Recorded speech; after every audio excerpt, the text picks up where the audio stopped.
தன்னம்பிக்கை எனக்கு தொடர்ந்து தோல்வியின் உச்சம். அதனால் என் உடல் கொண்டது அச்சம். உறவுகளை நம்பிய நான் ஊரை விட்டு ஒதுங்கி வந்தேன்.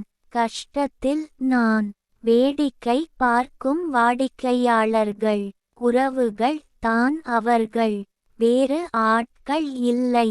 என்னால் தாங்க முடியாத துயரங்களை தந்து தனிமையில் வாடுகிறேன். இங்கு எல்லாமே இழந்த பின் எஞ்சி இருப்பதோ தன்னம்பிக்கை. அதை யாருமே எதுவுமே செய்ய முடியாது என்பதால் அதை கொண்டு வென்று விடலாம் என்று என் உள்ளம் நம்புகிறது. போதும், எஞ்சியது அது ஒன்றே போதும். இழந்தவை அத்தனையும் மீட்டு விடலாம் வரும் காலங்களில் என நம்புகிறேன் நான். கவிஞர் ந. முருகேசன், ஓசூர். கவிதையை படியுங்கள், பாருங்கள். மறக்காமல் லைக், ஷேர், கமெண்ட் மற்றும் சப்ஸ்கிரைப் பண்ணுங்க.